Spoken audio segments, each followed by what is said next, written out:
మంచితనానికి 6 అడుగుల ఆదర్శం, సేవలో శ్రద్ధ, పనిలో నిబద్ధత, ప్రజల నమ్మకాన్ని గెలుచుకున్న విశ్వసనీయ నాయకుడు, ఎంతో మంది కళ్లల్లో వెలుగు నింపిన కిరణం, నడక చూపించిన ప్రభాకరుడు, భవిష్యత్ తరాలకు మార్గదర్శకుడిగా నిలిచే వ్యక్తిత్వం మన నెల్లూరు పార్లమెంటు సభ్యులు వేమిరెడ్డి ప్రభాకర్ రెడ్డి గారికి జన్మదిన శుభాకాంక్షలు. మీ బెజవాడ వంశీకృష్ణారెడ్డి, టీడీపీ నాయకులు. Welcome to sauce TV. నేను మీ అభిజిత్. మొత్తం కూడా డీలిమిటేషన్ మీద అయితే చర్చ జరుగుతోంది. సో అసలు ఈ డీలిమిటేషన్ మీద, అలాగే మహిళా రిజర్వేషన్ బిల్లు మీద చర్చ జరుగుతున్న నేపథ్యంలో అందరికీ ఒక సందేహం, అసలు ఈ డీలిమిటేషన్ మీద మహిళా రిజర్వేషన్ బిల్లుకి ఉండేటువంటి లింకప్ ఏంటి? 2023లో ఈ బిల్లు కార్యరూపం ధరిస్తే మరి ఎందుకు ఇప్పటి వరకు ఇంప్లిమెంట్ కాలేదు? కారణాలు ఏంటి అనేది మనం తెలుసుకుందాం. మనతో పాటు షేక్ షాజహాన్ గారు ఉన్నారు, రిటైర్డ్ రైల్వే మేనేజర్, అలాగే రాజకీయ విశ్లేషకులు కూడా. వారితో మాట్లాడదాం. అసలు 2023లో బిల్లుకి సంబంధించి ఇంకా కార్యరూపం దాల్చకపోవడానికి, ఇప్పుడు మళ్ళీ కొత్తగా ప్రవేశపెట్టినటువంటి బిల్లుకి సంబంధించి, ఇప్పుడు జరుగుతుండేటువంటి చర్చకు సంబంధించి అసలు కారణం ఏంటి తెలుసుకుందాం.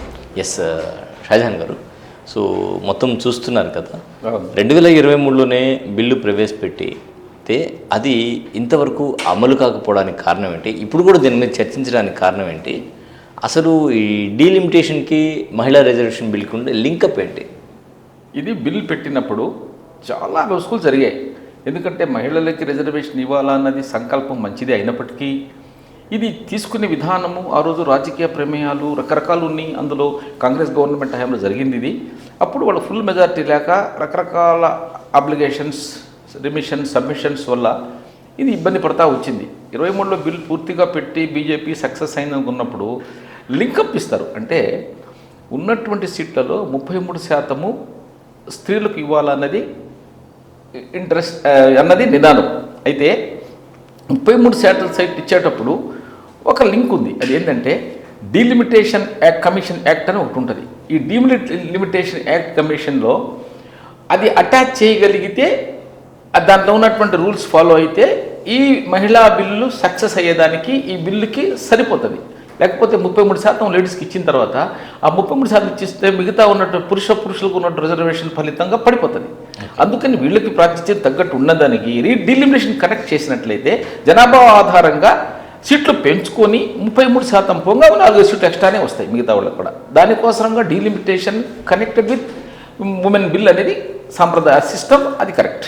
సో ఇక్కడ జనగణన విషయం చెప్పారు కాబట్టి, మీరు జనాభా ప్రాతిపదికన తీసుకుంటే ఉత్తర భారతదేశంతో కంపేర్ చేస్తే దక్షిణ భారతదేశంలో జనాభా నియంత్రణ పాటించారు. కుటుంబ నియంత్రణ ఆపరేషన్లు ఎక్కువగా చేసుకున్నటువంటి పరిస్థితి. జనాభా నియంత్రణను పాటించడం వల్ల జనాభా తక్కువగా ఉన్నారు. దీంతో దక్షిణ భారతదేశంలో ఉండేటువంటి జనాభాతో పోలిస్తే ఉత్తర భారతదేశంలో ఉండే జనాభా ఎక్కువ కాబట్టి అక్కడ ప్రధానంగా 6 రాష్ట్రాల్లో కనుక కేంద్రం ఎవరైతే గవర్నమెంట్ ఉన్నారో వాళ్ళు కానీ అధికారంలోకి వస్తే వాళ్ళ వరకు న్యాయం జరుగుతుంది, మిగతా వాళ్ళకి అన్యాయం జరుగుతుంది. అంటే ఎక్కువ జనాభా ఉండేటువంటి రాష్ట్రాలకు న్యాయం జరుగుతుంది, తక్కువ జనాభా ఉండేటువంటి రాష్ట్రాలకు అన్యాయం జరిగే అవకాశం ఉంది అనేది ఇప్పుడు ఎక్కువగా వినబడుతుండేటువంటి మాట. ఇటు స్టాలిన్ అదే చెప్తున్నారు, తెలంగాణ గవర్నమెంట్ అదే చెప్తున్నారు. ఎందుకంటే మీరు తీసుకునే విధానం, మీరు తీసుకునేటువంటి కమిషన్, డీలిమిటేషన్ కమిటీలో ఉన్నటువంటి కొన్ని లొసుగుల ఫలితంగా అది ఆ క్వశ్చన్ ఉత్పన్నమే అవకాశం ఉంది. దాన్ని నివృత్తి చేయాలంటే కేంద్ర ప్రభుత్వం కాదు మేము ఇన్ని సీట్లు ఇస్తాము అని చెప్పగలిగి ఉన్నప్పటికీ మేము నిష్పత్తి ప్రాతిపదిక తీసుకున్నప్పటికీ కూడాను నిష్పత్తి లేని దేశాల్లో దానికి కాకుండా, దానికి ఇబ్బంది లేకుండా పంచే విధంగా మేము బిల్లులో పెడతామని కేంద్రం ముందుగానే దానికి చర్చలో చెప్పి ఉండాలి.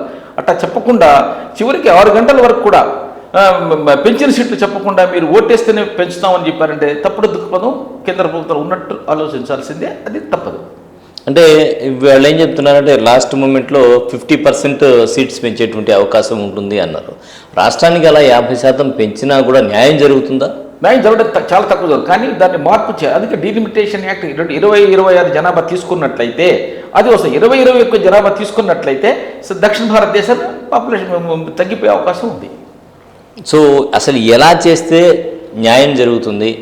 ఏం చేయాలి గవర్నమెంట్? జనజాగరణ చేసిన తర్వాత 20-26 జనాభా ప్రాతిపదికన తీసుకున్నట్లయితే 21 ప్రకారంగా నీకు నాటి 26 తర్వాత పెరిగి ఉంటాయి కదా, ఫలితంగా దానికి అనుకూలంగా సీట్లు పెంచినట్లయితేనే 33% మహిళా రిజర్వేషన్ ఇంప్లిమెంట్ చేస్తే కొంత న్యాయం జరుగుతుంది.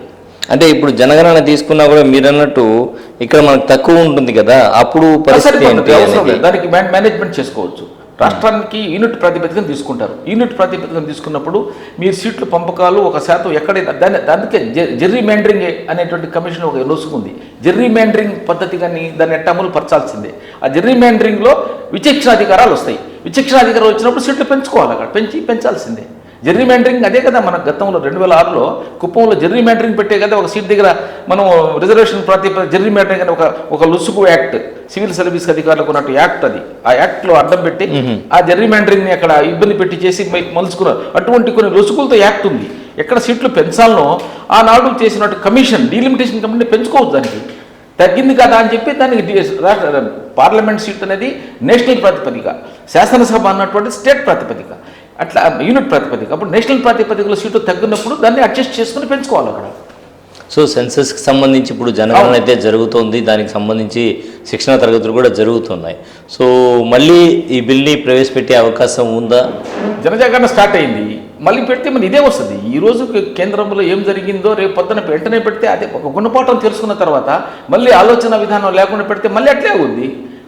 అందులో కాంగ్రెస్ దీంట్లో చాలా ఎక్స్పీరియన్స్ ఉంది బిల్లులో. ఎందుకంటే వాళ్ళ గవర్నమెంట్ అని 3-4 సార్లు జరిగింది అది.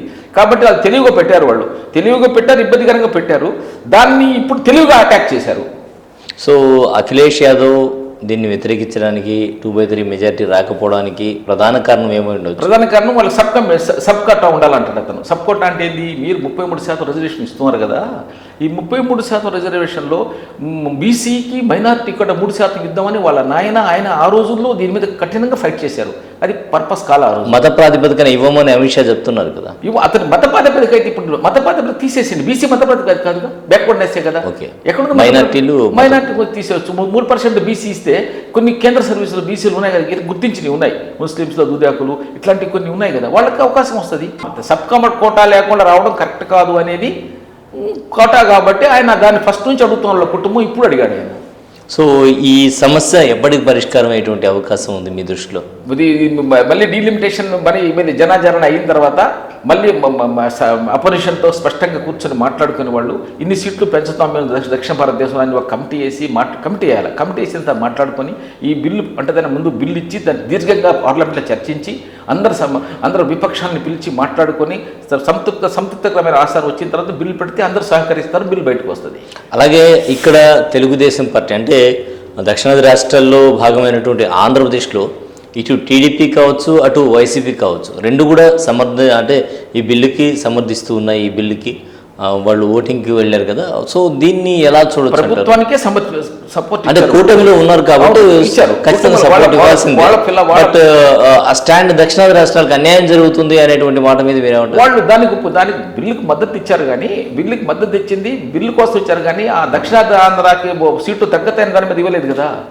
వాళ్ళు బిల్లు కోసం ఇచ్చారు అంతవరకు. మహిళా రిజర్వేషన్ బిల్ వరకు ఇచ్చారు వాళ్ళు. సీట్లు తగ్గిస్తామని చెప్పి ఇవ్వలేదుగా. సీట్ల విషయంలో దానికి రాలేదు కాబట్టి ఆ బిల్లు ఇంకా ప్రవేశపెట్టలేదు కాబట్టి అని నీకు ఇండివిజువల్ గా లేడీ బిల్ పెడితే ఓకే, దానికి లింకప్ విత్ డిలిమిటేషన్ బిల్ ఉంది. డిలిమిటేషన్ బిల్ చేస్తేనే నీకు మహిళా బిల్ పెరిగినప్పుడు మీరు అన్నట్టు లింకప్ ఉంది కాబట్టి అంతే. ఆ రోజులు తెలివిగా పెట్టింది అదే కదా, రాజ్యాంగం లాగా దానికి లింక్ పెట్టారు అక్కడ. ఆ లింకే ఈ ప్రాబ్లం అయింది. ఆ లింక్ లేకుండా మహిళా బిల్ అంటే ఆ రోజే వచ్చేసింది అది. కానీ ఎందుకు వచ్చింది ఆ రోజు? ఈ sub quota BC sub quota వల్ల మాత్రమే అది అడ్డం పడింది. ఆ అడ్డం అట్లాగే వచ్చింది. ఇప్పుడు పెట్టినప్పుడు కేంద్ర ఆలోచించుకొని పెట్టారు. సాయంత్రం 6 గంటల దాకా కూడా ఆయన చెప్పలేదు దక్షిణ భారతదేశానికి సీట్లు పెంచుతాము అని చెప్పి పెంచకుండా బిల్లులో పెట్టకుండా మీరు ఓటేస్తే పెడతామని చెప్పి ఒక చిన్న లొక్కున ఇచ్చాడు. అది తప్పు, రాజ్యాంగం భిన్నం. దాని ఫలితంగా అపోజిషన్ స్ట్రాంగ్గా నిలబడింది. ఓకే, సో మొత్తానికి విన్నారు కదా. సో మహిళా రిజర్వేషన్ బిల్లు పాస్ కాకపోవడానికి జనగణన కారణం. ఎందుకంటే ఆ లింకప్ ఉంది. ఆ బిల్లు 2023లో వచ్చినటువంటి బిల్లులో జనగణన జరిగిన తర్వాత అమలు చేయాలి అనేటువంటి ఒక చిన్న లింకప్ వల్ల ఇది లేట్ అయింది. సో ఈరోజు ఈ బిల్లు ఆగిపోవడానికి కూడా ఇదే కారణం అని చెప్తూ ఉన్నారు. సో మొత్తానికి ఈ జనగణనకు సంబంధించి పూర్తయిన తర్వాత అందరినీ ఏకదాటి మీదకి తీసుకొచ్చి అపోజిషన్ పార్టీస్తో మాట్లాడి అందరినీ అంటే నియోజకవర్గాల పునర్విభజన కూడా అంతే ఇంపార్టెంట్ కాబట్టి అది జరగాలి కాబట్టి అది జరగాలంటే మరి జనగణన జరగాలి కాబట్టి సో అందరినీ ఒక తాటి మీదకి తీసుకొచ్చి ఫ్యూచర్లో ఎలా చేస్తారు అనేది వేచి చూద్దాం. మరి ధన్యవాదాలండి. ఈరోజు స్టూడియోకి వచ్చి డీలిమిటేషన్ గురించి అలాగే మహిళా రిజర్వేషన్ బిల్లు ఎందుకు ఆగిందనే దాని మీద స్పష్టత ఇచ్చినందుకు. ఇది వాళ్ళ ప్రత్యేక చర్చ. మరో చర్చలో మళ్ళీ కలుద్దాం. అంతవరకు సెలవు. నమస్కారం సార్.